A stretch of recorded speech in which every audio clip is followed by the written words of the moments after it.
Assalamualaikum warahmatullahi wabarakatuh. Hai semua, jumpa lagi di channel YouTube Raisel Cooking.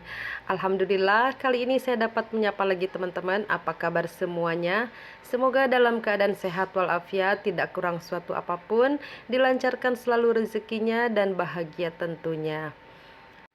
Absen dulu dong, siapa aja yang hadir. Di video kali ini saya akan buat donat lagi. Donatnya tuh empuk, lembut, dan juga mendul-mendul. Oh iya, untuk teman-teman yang belum subscribe, silahkan untuk tekan tombol subscribe-nya. Semoga menjadi pahala dan selalu mendapatkan keberkahan, lancar rezekinya, sehat walafiat ya. Tentunya tuh sukses dunia akhirat.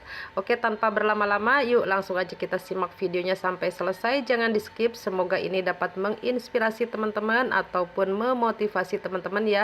Oke, langsung aja kita akan buat donatnya sama-sama. Nah, di sini sudah saya siapkan wadah dan ini saya timbang tepung terigunya. Ini saya pakai tepung cakra kembar emas. Ini saya timbang sebanyak 500 gram. Dan selanjutnya tambahkan gula pasir sebanyak 60 gram. Ini saya pakai Rose Brand ya.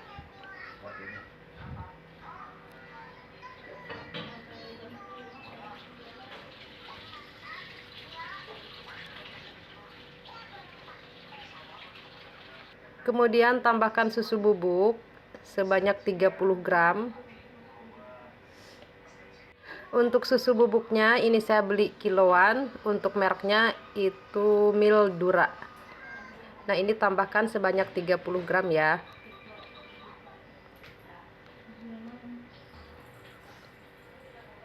Lalu tambahkan ragi instan, ini saya pakai merek Mauripan sebanyak 6 gram. Kemudian tambahkan 2 gram bread improver, ini saya pakai merek Black Green Plus. Lalu aduk semua bahan kering hingga tercampur rata.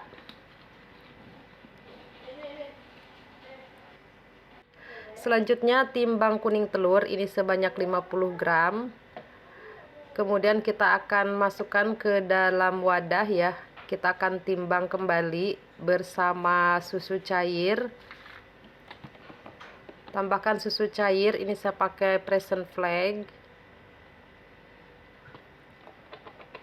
Hingga total keseluruhan 320 gram. Nah, untuk di resep ini saya tidak menambahkan lagi cairannya ya. Jadi 320 gram itu saya pakai semua ya. Itu sudah termasuk telur dan susu cair. Atau kalau teman-teman mau lebih ekonomis bisa diganti menggunakan air. Dan untuk susunya ini saya pakai suhu dingin ya. Lalu setelah diaduk kita tuang ke dalam tepung. Ini masukkan secara bertahap aja. Kemudian diaduk perlahan sampai tercampur rata.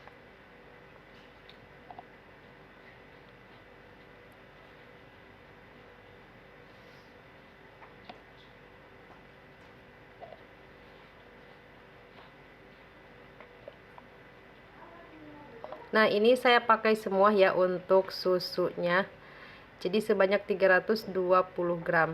Lalu tambahkan butter dan juga garam. Untuk butternya sebanyak 50 gram ya. Karena ini saya pakai butter BOS ya.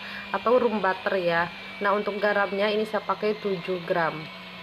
Kemudian di mixer menggunakan kecepatan rendah sampai tercampur rata ya. Kalau misalkan teman-teman tidak ada mixer, diuleni aja menggunakan tangan ya. Nah, kalau sudah tercampur rata seperti ini, naikkan kecepatan mixernya menggunakan kecepatan sedang ataupun kecepatan tinggi. Ini disesuaikan aja dengan mixer masing-masing ya. Nah, sampai adonan ini kalis. Lalu untuk selanjutnya timbang adonan. Di sini saya timbang masing-masing berat 25 gram.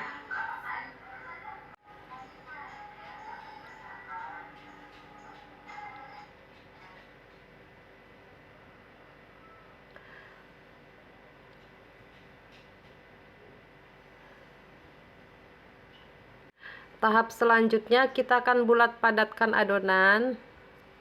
Nah, ini adonannya tuh lentur sekali ya. Jadi tidak keras, tidak juga yang kelembekan ya. Jadi cukup lunak. Nah, untuk mendapatkan adonan seperti ini memang kita harus sering berlatih ya, sehingga kita dapat feel-nya gitu ya teman-teman, seberapa lunaknya adonan gitu ya, sehingga bisa menentukan banyaknya cairan. Nah ini sebelum kita susun di wadah atau di alas, ini kita taburi tepung dulu supaya tidak lengket ya, dan supaya permukaan adonan ini tidak kering ya. Nah ini dikempiskan dulu ya, tuh bisa lihat ya, ini sambil dipadat-padatkan gitu ya teman-teman, supaya nanti si donatnya ini tidak banyak gelembung ya.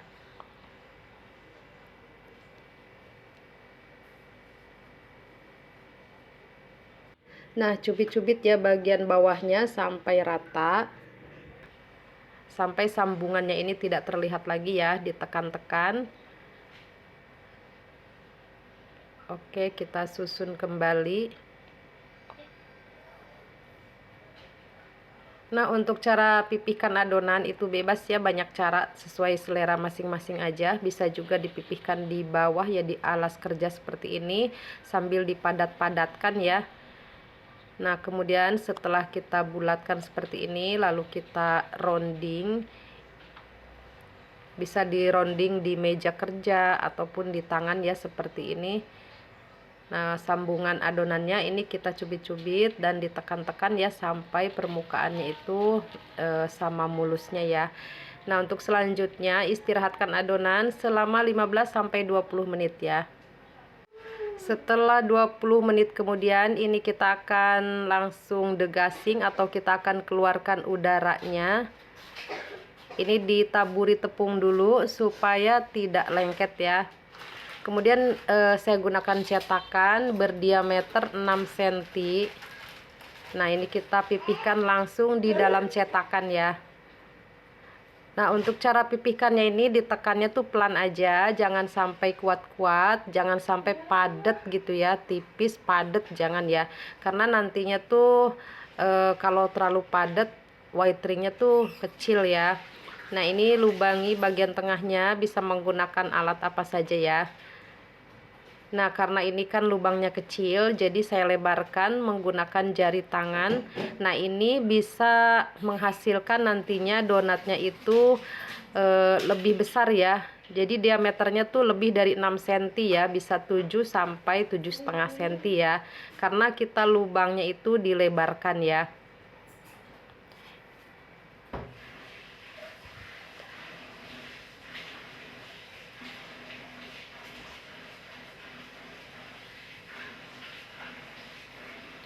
Nah kalau misalkan kita gunakan alat pembolong, jadi tidak perlu dilebarkan lagi ya lubangnya, hanya saja nanti hasil donatnya diameternya kurang lebih 6 cm sampai 6,5 cm, dan donatnya tuh lebih apa ya, jadi tidak menul-menul ya, jadi lebih kurus gitu ya, lebih kecil gitu ya teman-teman, karena sisanya bagian tengahnya itu pastinya lebih banyak ya.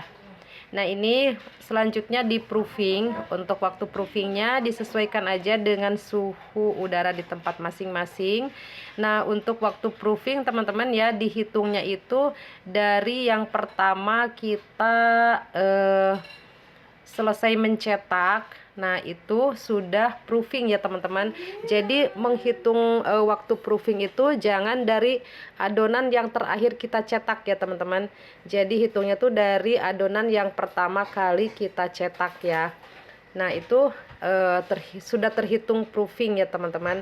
Jadi setelah selesai yang terakhir kita cetak, nah yang pertama itu kan sudah mengalami proofing, itu biasanya bisa 20 menit atau disesuaikan aja dengan kecepatan masing-masing ya dalam mencetak adonan. Nah kalau misalkan yang pertama kita proofing itu sudah terlihat mengembang dan adonannya tuh masih kokoh, nah itu saatnya kita panaskan minyak. Jadi ketika minyak panas, adonan kita tidak mengalami overproofing ya.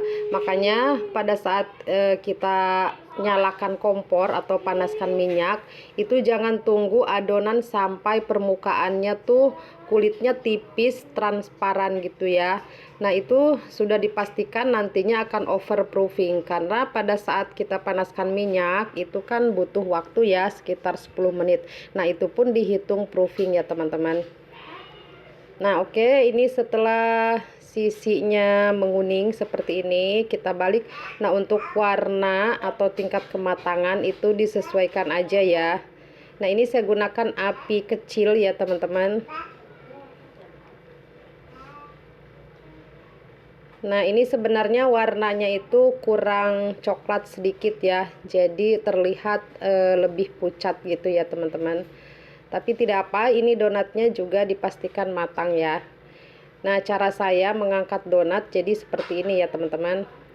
Ini ditiriskannya tuh di alas kertas atau alas tisu. Nanti setelah ini saya akan tiriskan lagi gitu di wadah yang lain. Nah, setelah ditiriskan kedua kali, nanti baru saya akan susun di box donat gitu ya.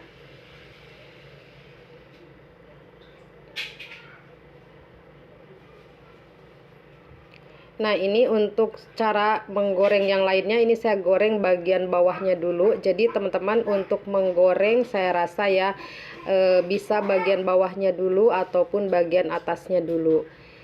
Nah, untuk warna kalau yang ini agak kecoklatan kalau menurut saya ya teman-teman. Jadi memang ya untuk menentukan warnanya ini itu perlu feel juga ya teman-teman. Dan ini perlu mengatur suhu apinya gitu ya. Nah, kalau teman-teman punya alat pengukur panas, nah itu lebih enak lagi. Jadi apinya tuh bisa stabil gitu ya teman-teman. Nah, kalau yang ini saya rasa ini warnanya pas ya.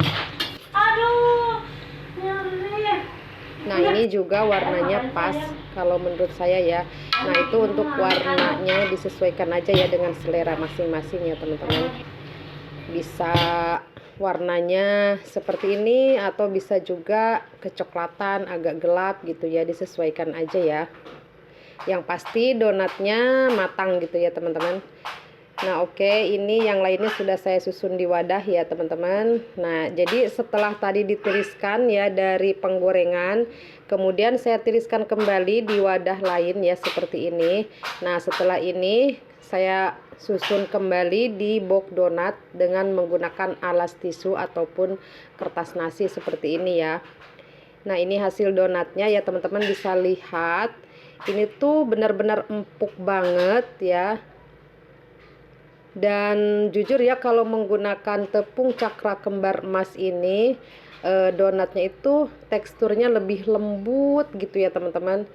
Jadi apa ya, kalau saya bilang sih mirip-mirip dengan tepung protein sedang ya, tapi ini lebih ringan lagi ya teman-teman. Kalau protein sedang memang agak padat gitu ya teman-teman hasilnya, tapi kalau misalkan kita gunakan kuning telur dan juga menggunakan mungkin cara-cara ya supaya hasilnya tuh bisa ringan. Nah, itu bisa menyerupai seperti ini ya hasilnya teman-teman. Ini bisa lihat kalau menggunakan tepung protein tinggi biasanya seratnya itu panjang-panjang ya teman-teman. Nah, beda lagi kalau menggunakan tepung protein sedang, itu seratnya pendek-pendek. Nah, itu bisa ditentukan aja teman-teman sesuai selera, bisa menggunakan tepung protein sedang, bisa menggunakan tepung protein tinggi, jadi disesuaikan aja dengan selera masing-masing ya. Oke, selesai sudah videonya sampai di sini. Sampai jumpa di video selanjutnya. Semoga ini bermanfaat. Wassalamualaikum warahmatullahi wabarakatuh.